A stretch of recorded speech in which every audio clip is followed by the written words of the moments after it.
Day 11, 11 sparks discharging. And that's all about static electricity. So static electricity, all objects have charges. And you need to know a little bit about this because you've probably been outside on a day where you heard thunder or saw lightning. That is static electricity. And so I can take this balloon and rub it on my head. And now I got lots. I'm charging it up with some negative waves, and it should be attracted to me. Let me see if you can see it better with this piece of fur and a pink balloon. So I'm going to charge it up, and now there's a lot of negative charges, and they want to repel each other. Here we go. Check this out. Look at this. Can you see them moving? That's so cool. Nature likes to get things back in balance. Whenever there's a buildup of charge, nature likes to equal things out. And that's where you get a discharge or a strike of lightning.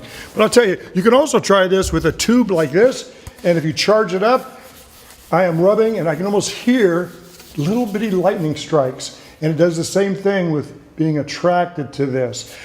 But if I had something that didn't weigh very much, like let's try this tube right here and this piece of mylar. Oh, it's stuck to it. Get it off and it sticks to it. And it sticks to it.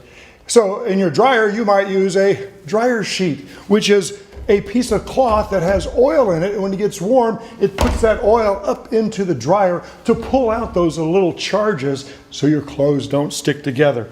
But you know, I have this, this wand, a flying wand, and it's rubbing a little motor inside, and I'm getting it attracted, and now I should be able to charge it up. And now they are trying to repel each other. Don't say the M word. This is not the M word. It's science. Static electricity. Pretty cool stuff. We want to share with you Robert van de Graaff's high-frequency generator. And this is called a Van de Graaff generator. And the way it works is you've got a plastic belt. We know plastic is an insulator that goes inside this toroid between two brushes. And as that plastic belt goes around and around, it pulls the electrons off their nuclei until they start to gather on the toroid. And they also ionize the air around the toroid until there's discharge. And we can see that discharge in the form of plasma between the toroid and this discharge wand. You get close, you can see that spark. Those are the electrons that have gathered on the toroid. They're being pulled off because the wand is a conductor and it's pulling them off. Now we can also see the effect of these electrons on this instrument here. When the instrument's away, the strings are down. When the instrument gets closer, watch what happens.